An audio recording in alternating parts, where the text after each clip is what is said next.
विप्रलम्ब विपरीतमति प्रभूतवादान् निरस्य कृतवान् भुवि तत्त्ववादम् सर्वेश्वरो हरिरति प्रतिपादयन्तम् आनन्दतीर्थमुनिवर्यमहं नमामि।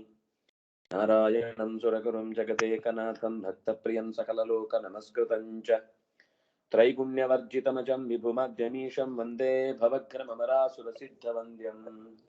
नारायणं नमस्कृत्य नरं चैव नरोत्तमं देवीं सरस्वतीं व्यासं ततो जयमुदीरये।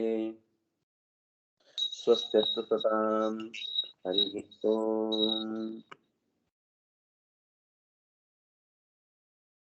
ಈ ಹಿಂದೆ ಅರ್ಜುನ ತನ್ನ ಅಣ್ಣ ಮತ್ತು ದ್ರೌಪದಿ ಜೊತೆಗಿರುವಾಗ ಹಸುವಿನ ಕಳ್ಳತನದ ಸಮಸ್ಯೆಯನ್ನು ಪರಿಹರಿಸುವುದಕ್ಕಾಗಿ ಆಯುಧಾಗಾರಕ್ಕೆ ಬಂದಿದ್ದಾನೆ. ಬಂದವನೇ ಆಯುಧವನ್ನು ತೆಗೆದುಕೊಂಡು ಹೋಗಿ ಆ ಹಸುವನ್ನ ರಕ್ಷಿಸಿ ಋತ್ವಿಜನಿಗೆ ಮರಳಿಸಿದ್ದಾನೆ. ಮತ್ತೆ ಬಂದು ಅಣ್ಣಂದಿರಲ್ಲಿ ಒಪ್ಪಿಗೆಯನ್ನು ಪಡೆದು ತೀರ್ಥಯಾತ್ರೆಗಾಗಿ ಹೊರಟಿದ್ದಾನೆ. ಹೊರಟ ದಾರಿಯಲ್ಲಿ ಉಲೂಪಿ ಅನ್ನುವಂತಹ ಪೂರ್ವ ನಾಗಕನ್ಯೆ ಆತನನ್ನ ನಾಗಲೋಕಕ್ಕೆ ಕರೆದೊಯ್ದು ಒಪ್ಪಂದದಂತೆ ಸಂತತಿಯನ್ನ ಪಡೆಯಲೇಬೇಕಾದ ಅನಿವಾರ್ಯತೆಯನ್ನ ಒಪ್ಪಿಸಿ ಮಗನನ್ನ ಪಡೆದಿದ್ದಾಳೆ. ಅಂತೆಯೇ ಪಾಂಡ್ಯ ದೇಶದ ಮನೆತನದಲ್ಲಿ ಚಿತ್ರಾಂಗದ ಅನ್ನೋಳನ್ನು ಮದುವೆಯಾಗಿ ಅಲ್ಲಿ ಆ ರಾಜನ ಹೆಸರು ವೀರಸೇನ ಅಂತ, ಪಾಂಡ್ಯ ದೇಶದ ರಾಜ. ಸವೀರಸೇನಸ್ತ್ವಷ್ಟುರಂಶೋ ಯಮಸ್ಯಾಪ್ಯಾವೇಶ ಯುಕ್ಸಾ ಚ ಕನ್ಯಾ ಶಚೀಹಿ ತಾರಾದೇಹೇ ಸೂರ್ಯಜಸ್ಯಾಂಗ ಸಂಗಾತ್ ಸ್ವರ್ಗಂ ನಾಗಾದಂತರಿಕ್ಷಾದಿಹಾಸೀತ್. ವೀರಸೇನ ತ್ವಷ್ಟೃವಿನ ಅಂಶವಾದವನು.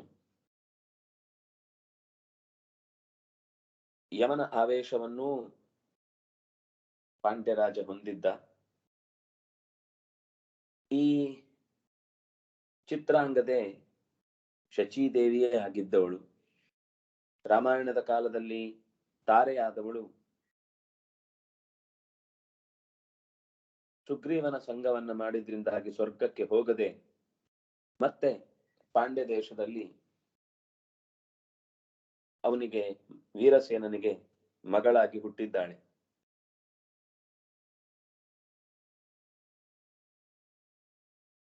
ಸುಗ್ರೀವನ ಸಂಬಂಧವನ್ನ ಬೆಳೆಸಿ, ಅಂದ್ರೆ ಅದು ಆ ಕಾಲದ ನಿಯಮಗಳಿಗೆ ಅದು ವಿರುದ್ಧವಲ್ಲದೆ ಹೋದ್ರು ಕೆಲವೊಂದು ಇನ್ನರ್ ಕಾಂಪ್ಲೆಕ್ಸ್ ಗಳನ್ನ ದೇವತೆಗಳಾಗಿ ನಿರ್ವಹಿಸುವುದರಲ್ಲಿ ಸೋತಾಗ ಅದರ ಪರಿಣಾಮವನ್ನು ಅನುಭವಿಸ್ತಾರೆ ಅನ್ನೋದನ್ನು ಹೇಳುತ್ತಾ,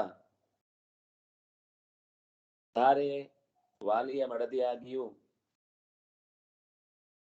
ಸುಗ್ರೀವನ ಜೊತೆಗೆ ತನ್ನನ್ನ ಒಪ್ಪಿಸಿಕೊಂಡದ್ದಕ್ಕಾಗಿ ಈ ಜನ್ಮದಲ್ಲಿ ಆಕೆಗೆ ನಿರಂತರ ಅರ್ಜುನನ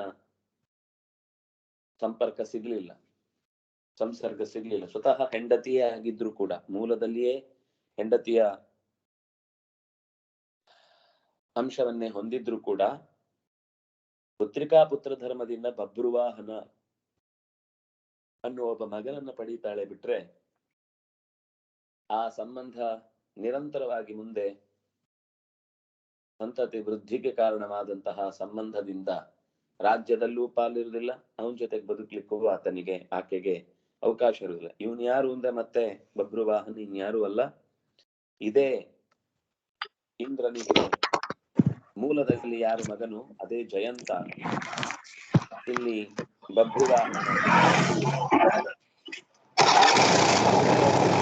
ಏನು ಅಂತಂದ್ರೆ ಕಾಮದೇವನ ಅಂಶವೂ ಸೇರಿಕೊಂಡಿತ್ತು. ಹೇಗೆ ಬಭ್ರುವಾಹನ ಅಂದ್ರೆ ಹಿಂದೆ ವೀರಸೇನ ತ್ವಷ್ಟೃವೋ, ಹಾಗೆ ಇಲ್ಲಿ ಬಭ್ರುವಾಹನ ಜಯಂತನಾಗಿದ್ದ.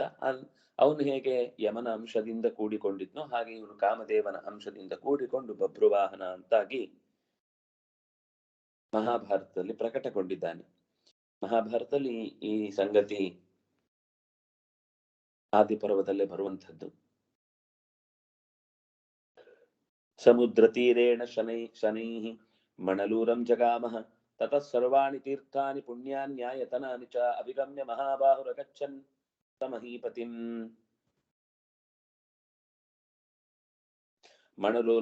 ಮಣರೂರೇಶ್ವರಂ ರಾಜನ್ ಧರ್ಮಜ್ಞಂ ಚಿತ್ರವಾಹನಂ ತಸ್ಯ ಚಿತ್ರಾಂಗದಾ ನಾಮ ದುಹಿತಾ ಚಾರು ದರ್ಶನ.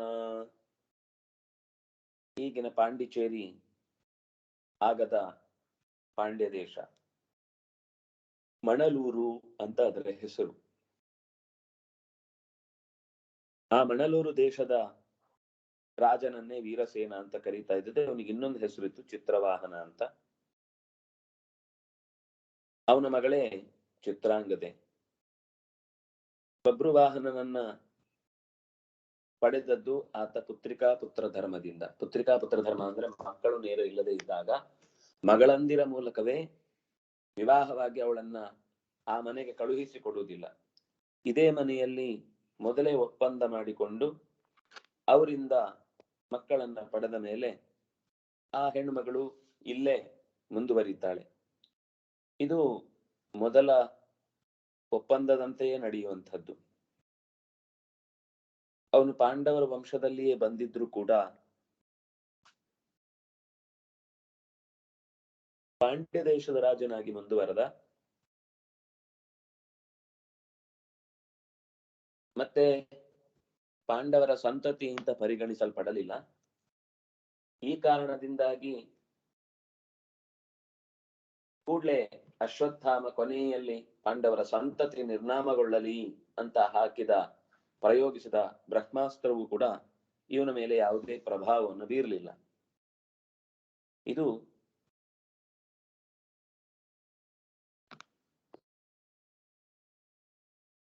ಬಭ್ರುವಾಹನನ ಮುಂದಿನ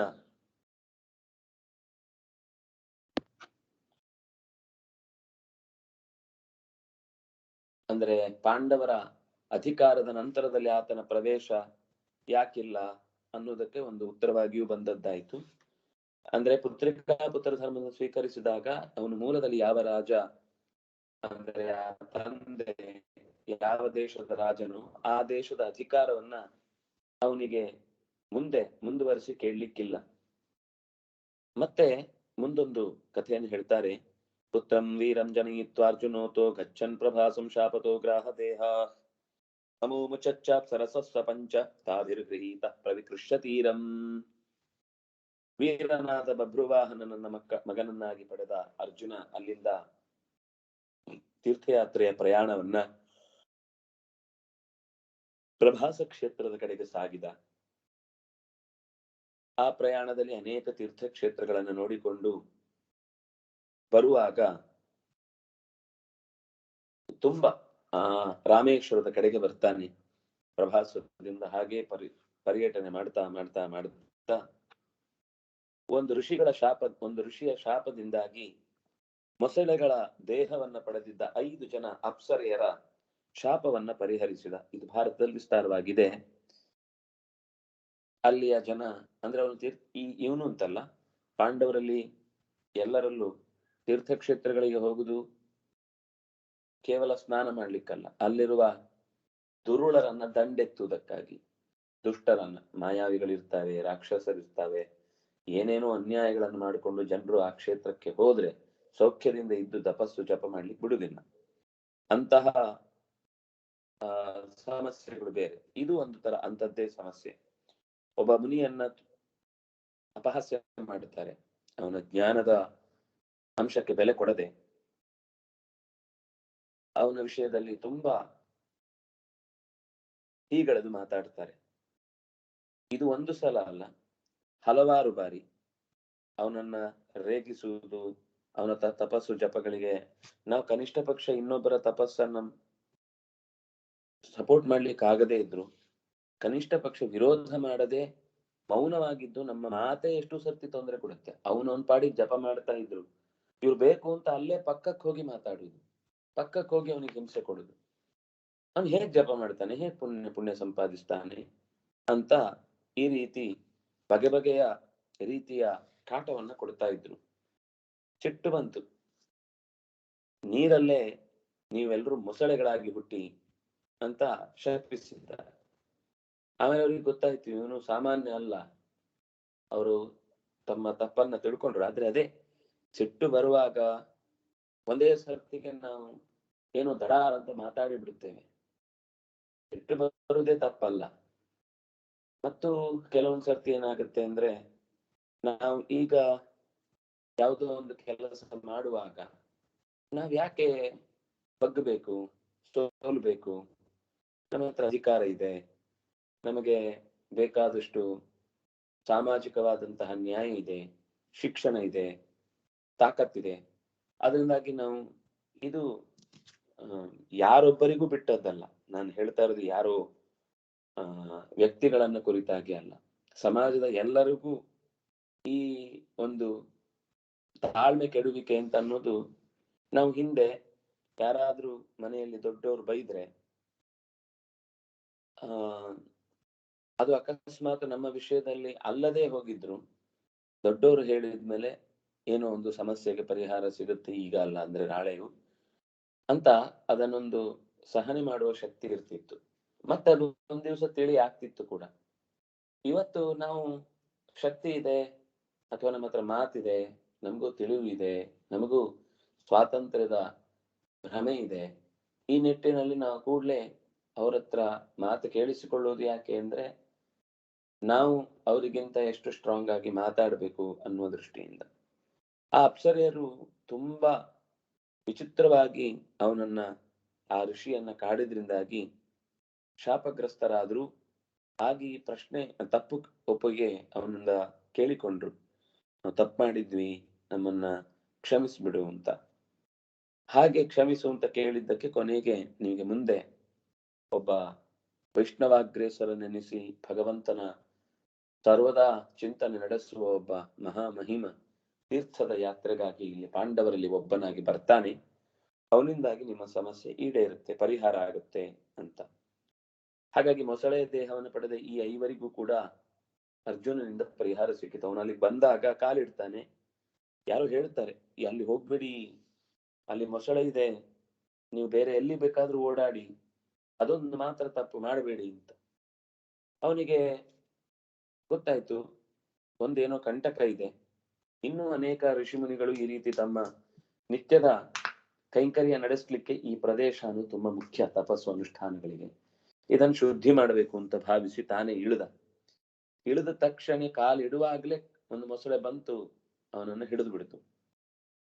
ಕಾಲನ್ನ ಒಂದೇ ಕ್ಷಣಕ್ಕೆ ಮೇಲಕ್ಕೆ ಎತ್ತಿ ನೆಲಕ್ಕೆ ಬಡಿದ ಕೂಡಲೇ ಅದರ ಶರೀರ ಮರೆಯಾಗಿ ಒಂದು ಬೆಳಕಿನ ಪುಂಜವಾಗಿ ಆಕಾಶದಲ್ಲಿ ಬೆಳಗಿ ನಮ್ಮನ್ನ ಎಲ್ಲರನ್ನು ಉದ್ಧರಿಸುವಂತ ಇನ್ನೂ 5 ತೀರ್ಥಗಳು ಅತ್ತ ಇತ್ತ ಇವೆ ಅಂತ ತೋರಿಸಿಕೊಡ್ತಾವೆ. ಆ 5 ಉಳಿದ ತೀರ್ಥಗಳಲ್ಲಿಯೂ ಹೀಗೆ ಮಿಂದು ಆ ಎಲ್ಲರನ್ನು ಕೂಡ ಉದ್ಧರಿಸ್ತಾನೆ. ಇದು ಅರ್ಜುನ ತನ್ನ ತೀರ್ಥಯಾತ್ರೆಯ ಸಂದರ್ಭದಲ್ಲಿ ಆ ಋತ್ವಿಜನಿಂದ ಆದಂತಹ ಅಪ್ಸರರಿಗೆ ವಿಮೋಚನೆ ಮಾಡಿದಂತಹ ಸಮಯ. ಏವಂ ಹಿತಾಸಾಂ ಶಾಪಮೋಕ್ಷ ಪ್ರದತ್ತೋ ಯದಾಖಿಲಾಭೋ ಯುಗಪತ್ ಸಂಪ್ರಕರ್ಷೇತ್ ಏಕಸ್ತದಾ ನಿಜ ರೂಪಾಪ್ತಿರೇವ ಇತ್ಯಲಂ ತುಷ್ಟೇನ ಬ್ರಾಹ್ಮಣೇನಾನತಾನಾಂ. ಶಾಪಗ್ರಸ್ತರಾದ ಅಪ್ಸರೆಯರು ತಮ್ಮ ತಪ್ಪಿನ ಅರಿವಾಗಿ ಕ್ಷಮೆಯನ್ನ ಕೇಳಿ ಅವನಿಂದ ಶಾಪದ ಪರಿಮೋಚನೆಯನ್ನ ಪಡೆದ್ರು. ಆ ಸಮಯ ಇಲ್ಲಿ ಪ್ರಾಪ್ತವಾಗಿತ್ತು. ನೀವೆಲ್ಲರೂ ನಿಮ್ಮ ನಿಜ ರೂಪವನ್ನ ಅಂದು ಪಡೀತೀರಿ. ನಿಮ್ಮೆಲ್ಲರನ್ನು ಒಟ್ಟಿಗೆ ಒಬ್ಬನೇ ಎಳೆದು ಹಾಕಿದ ಅಂತಂದಾಗ ನಿಮ್ಮ ಶಾಪದ ವಿಮೋಚನೆ ಆಗುತ್ತೆ ಅಂತ ಹೇಳಿದ್ದ. ಆ ಸೂಚನೆಯಂತೆ ಈಗ ಶಾಪ ವಿಮೋಚನೆ ಆಯ್ತು.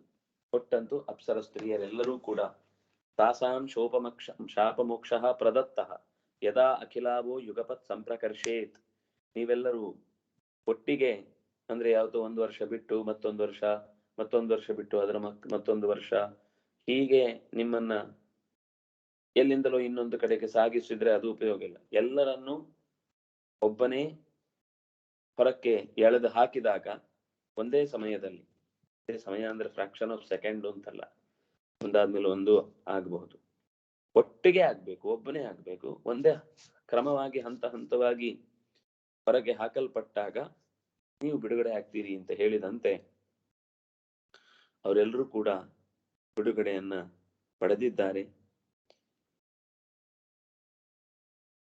ಹೀಗೆ ಪಾಂಡ್ಯ ದೇಶದ ಮತ್ತು ನಾಗಲೋಕದ ಸಂಬಂಧದ ನಂತರ ಈ ಅಪ್ಸರೆಯರ ಶಾಪ ವಿಮೋಚನೆಯ ಕಥೆಯನ್ನ ಇಲ್ಲಿ ನಿರೂಪಣೆ ಮಾಡಿದ್ರು.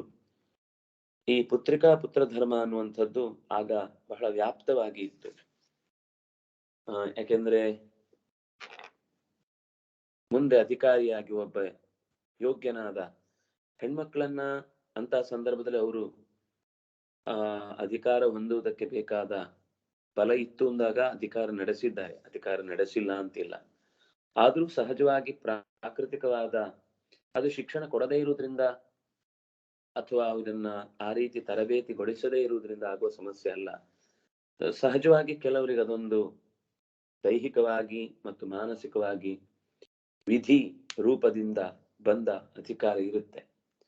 ಅಂಥ ಅಧಿಕಾರ ಬಂದಾಗ ಅದನ್ನ ಯಥಾವತ್ತಾಗಿ ನಡೆಸುವಂತಹ ಅನೇಕ ರಾಣಿಯರನ್ನು ನೋಡ್ತೇವೆ. ನಮ್ಗೆ ಈ ಇತಿಹಾಸದಲ್ಲಿ ದಾಖಲೆ ಮಾಡುವ ಒಂದು ಅಭ್ಯಾಸ ಕಮ್ಮಿ ಆದ್ರಿಂದಾಗಿ, ಆಗಿದ್ರು ಕೂಡ ತೀರಾ ಅಪರೂಪಕ್ಕೆ ಅದು ಯಾವುದೋ ಒಂದು ಶತಮಾನದಲ್ಲಿ ಅದ್ ನೆನಪಿದ್ರು ಕೂಡ ಮುಂದೆ ಮತ್ತೆ ಅದು ರಾಜಕೀಯ ಒತ್ತಾಸೆಗಳ, ಈಗ ನೋಡಿ ಗಮನಿಸಿ, ನಮ್ಮ ದೇಶದ ಎಷ್ಟು ರಾಜರ ಕಥೆ, ಎಷ್ಟು ರಾಣಿಯರ ಕಥೆ ನೀರಿನಲ್ಲಿ ತೊಳೆದೇ ಹೋಯ್ತು, ಕುಳಿ ತೊಳೆದ ಹಾಗೆ. ಕೇವಲ ನಮ್ಮ ಇತಿಹಾಸಕಾರರ ಸ್ವಾರ್ಥ ಅಥವಾ ಒಂದು ಪಕ್ಷದ ಓಲೈಕೆ ಅಥವಾ ಏನೋ ಒಂದು ಅಜೆಂಡಾ ಇಟ್ಟುಕೊಂಡದ್ರಿಂದ ಸತ್ಯಗಳೆಲ್ಲ ಮರೆಯಾಗಿಬಿಟ್ಟು. ಇದು ಅಶೋಕನ ಕಾಲದಿಂದಲೂ ಆಗಿರುವಂಥದ್ದು. ಅಶೋಕನು ಹಾಗೆ ಅದನ್ನ ಮರೆ ಮಾಡಿದ್ದಾನೆ ಅನ್ನುವ ಒಂದು ಆಪಾದನೆಯೂ ಇದೆ.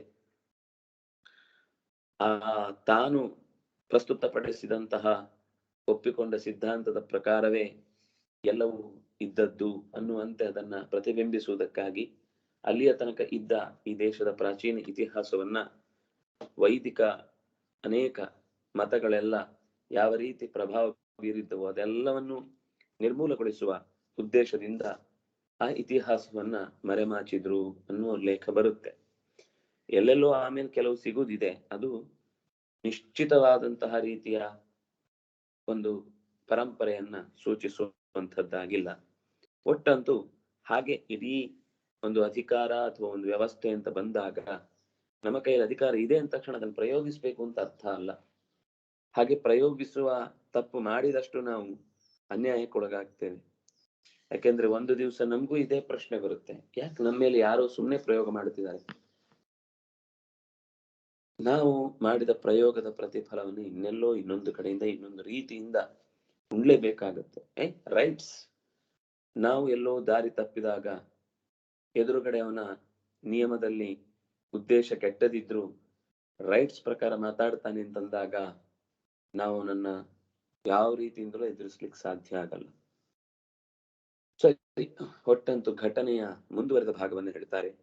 ವಿಪ್ರಾಪಹಾಸಾತ್ ಕುತ್ಸಿತ ಯೋನಿತಸ್ತಾಹ ಕನ್ಯಾತೀರ್ಥೆ ಪಾಂಡವ ಸಂಪ್ರಮುಚ್ಯ ಪ್ರಾಪ್ತ ಪ್ರಭಾಸಂ ವಾಸುದೇವಾನುಜಾತಾಂ ಶುಶ್ರಾವರಾಮೇಣ ಸುಯೋಧನೋದ್ಯತಾಂ. ನಾನು ಆ ಕಥೆ ಹೇಳುವಾಗ ಪ್ರಭಾಸ ತೀರ್ಥದ್ದು ಮೊದಲು ಹೇಳಿದೆ. ಅದು ಪಾಂಡ್ಯದಿಂದ ಹಾಗೆ ಕೆಳಕ್ಕೆ ಬಂದ್ರೆ ರಾಮೇಶ್ವರದಲ್ಲಿ ಬಂದ ಕನ್ಯಕಾ ತೀರ್ಥ, ಹಾಗೆ ಮತ್ತೆ ಸಹ್ಯಾದ್ರಿ ಪರ್ವತದಿಂದ ಮೇಲಕ್ಕೆ ಹತ್ತಿ ಬಂದಾಗ ಸಿಗುವಂಥದ್ದು ಪ್ರಭಾಸ ತೀರ್ಥ. ಕನ್ಯಾ ತೀರ್ಥದಲ್ಲಿ ಶಾಪಗ್ರಸ್ತರಾಗಿ ಅಪಹಾಸ್ಯಗೈದು ಕೆಟ್ಟ ಜನ್ಮವನ್ನ ಅಪ್ಸರೆಯರು ಹೊಂದಿದ್ದನ್ನ ಬಿಡಿಸಿದ. ಅಲ್ಲಿಂದ ಪ್ರಭಾಸ ಕ್ಷೇತ್ರಕ್ಕೆ ಬಂದ.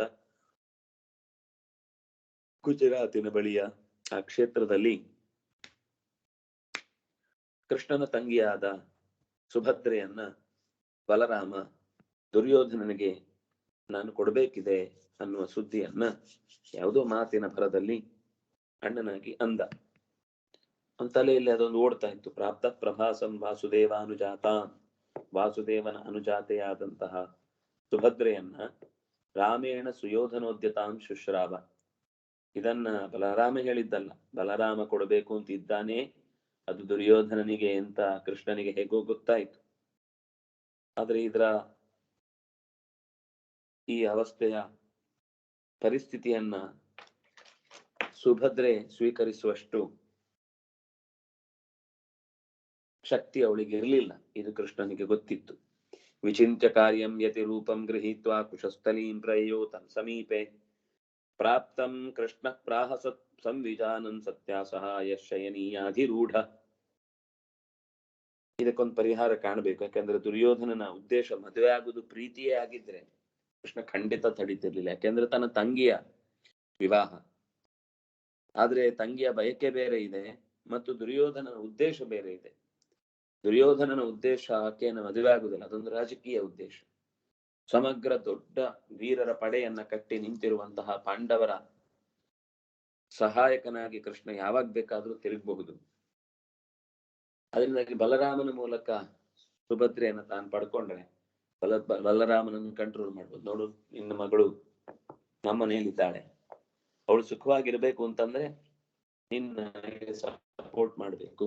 ಅಥವಾ ಅದಲ್ಲದೆ ಇದ್ರು ಶಿಷ್ಯನಾಗಿ ತುಂಬಾ, ಇದು ಕೊನೆಯ ಸ್ಥಿತಿಯನ್ನ ನಾನು ಹೇಳಿದ್ದು, ಅಂತಹ ಪ್ರಸಂಗಗಳು ಬಹಳ ಕಮ್ಮಿ.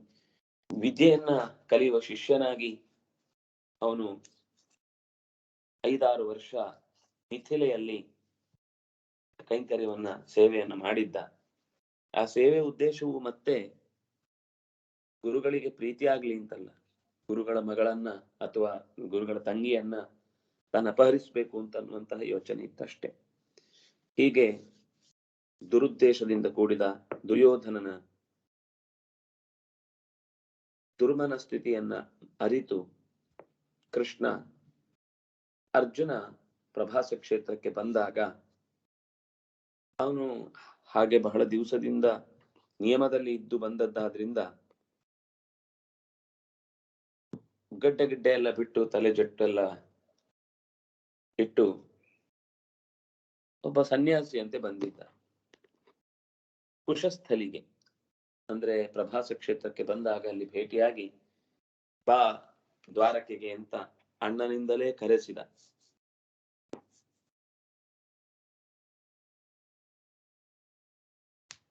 ಕೃಷ್ಣ ಅದು ತನಗೆ ನೇರವಾಗಿ ಏನು ಗೊತ್ತಿಲ್ಲ ಅನ್ನೋ ತರಾನೇ ಇದ್ದ.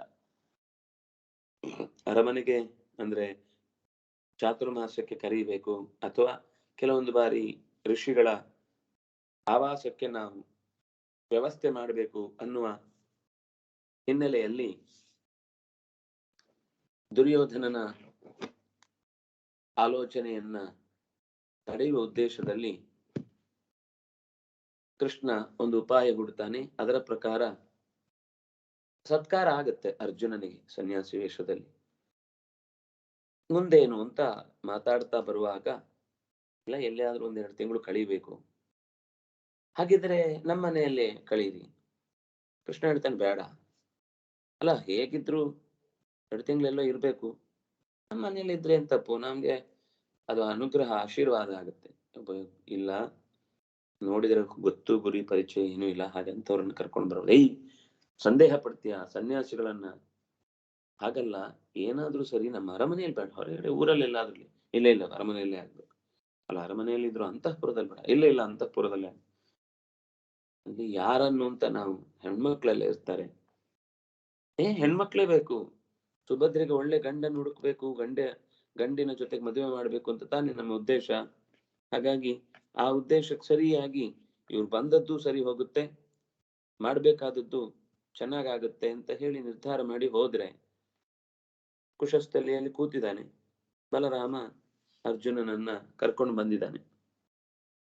ಕೃಷ್ಣ ಅಲ್ಲಿ ಆಗ್ಲೇ ದ್ವಾರಕೆಯನ್ನು ಪ್ರವೇಶ ಮಾಡಿ ತನ್ನ ಅರಮನೆಯಲ್ಲಿ ಸತ್ಯಭಾಮೆಯ ಜೊತೆಗೆ ಕೂತಿದ್ದಾನೆ. ಅರ್ಜುನ ಅರೈವ್ಡ್, ಬಂದ್ಬಿಟ್ಟ. ಅರ್ಜುನ ಬಂದಾಗ ಶಯನಾಧಿರೂಢ, ಮಲಗಿ ಏನೋ ಮಾತಾಡ್ತಾ ಇದ್ದಾನೆ. ಆಗ ಸತ್ಯಭಾಮೆ ಜೊತೆ ಕೂತಿದ್ದಾಳೇನು ಅವಳು ಮಾತಾಡ್ತಾ, ಪ್ರಾಪ್ತಂ ಕೃಷ್ಣ ಪ್ರಾಹಸತ್. ಅಂತೂ ಅಂತಃಪುರದ ಹತ್ತಿರಕ್ಕೆ ಬಂದ ಅರ್ಜುನನನ್ನು ನೋಡಿ ಕೃಷ್ಣ ನಗ್ತಾನೆ, ಸಂತೋಷದಿಂದ ನಗ್ತಾನೆ. ನಕ್ಕಾಗ ಅರ್ಜುನನಿಗೂ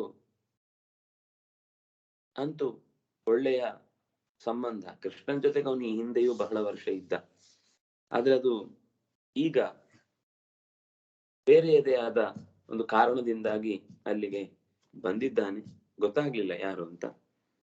ಇದರ ನಂತರ ಸರ್ವಜ್ಞಾಸ ಲೀಲಯಾ ಹಾಸ ಹೇತುಂ ಪೃಚ್ಛತ್ತಂ ಸೋಪಿ ತಸ್ಯೈ ಭವಾಶೆ ಲೀಲಾಭಾಜೌ ದರ್ಶನಾರ್ಥಂ ಪುನಸ್ತೌ ಆಗಚ್ಚತಾಂ ರೈವತಂ ಶೈಲರಾಜಂ.